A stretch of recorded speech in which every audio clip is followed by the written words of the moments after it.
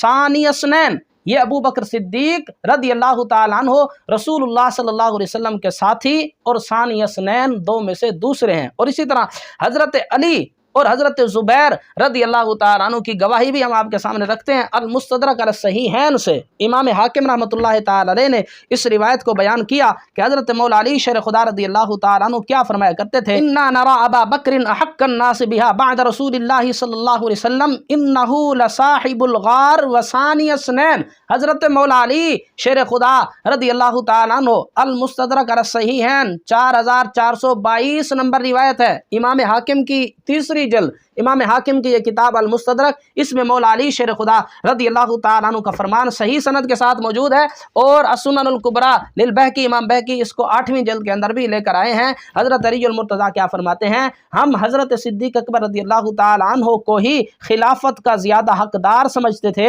رسول اللہ صلی اللہ علیہ وسلم کی ذات کے بعد، آپ کے وصال مبارک کے بعد۔ کیوں بھائی، کیوں سمجھتے تھے؟ انہو لصاحب الغار وثانی اثنین، اس لیے کہ صدیق اکبر رضی اللہ تعالیٰ عنہ رسول اللہ صلی اللہ علیہ وسلم کے یار غار بھی ہیں اور دو میں سے دوسرے بھی ہیں جن کا ذکر قرآن کریم کے اندر اللہ رب العزت نے بیان فرمایا۔ اور اسی طرح حضرت ربیعہ بن کعب اسلمی رضی اللہ تعالیٰ عنہ حضور علیہ الصلوۃ والسلام کے خدمت گزار صحابی، ان کی گواہی مسند احمد ابن حنبل سے ہم آپ کے سامنے رکھ رہے ہیں۔ حضرت ربیعہ اسلمی رضی اللہ تعالیٰ عنہ وہ بھی یہی بات ارشاد فرمایا کرتے تھے قلت، حضرت ربیعہ فرماتے ہیں میں نے لوگوں سے کہا اتدرون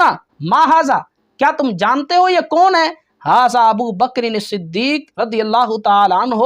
ھذا ثانی اثنین، یہ ابو بکر صدیق رضی اللہ تعالیٰ عنہ کی ذات ہے، یہ وہ ذات ہے جو دو میں سے وہ دوسرے ہیں جن کا ذکر قرآن کریم کے اندر ہے۔ یہ ثانی اثنین ہے، دو میں سے دوسرے۔ غار ثور میں رسول اللہ صلی اللہ تعالیٰ علیہ وسلم کے ساتھ جو تھے وہ حضرت صدیق اکبر رضی اللہ تعالیٰ عنہ کی ذات تھی۔ اس کے علاوہ درجنوں کتب کے اندر الحمدللہ یہ حوالہ جات موجود ہیں، یہ باتیں موجود ہیں کہ جناب صدیق اکبر رضی اللہ تعالیٰ عنہ ہی غار ثور میں یار غار حضرت جناب صدیق اکبر رضی اللہ تعالیٰ عنہ ہی تھے، کوئی اور نہ تھا۔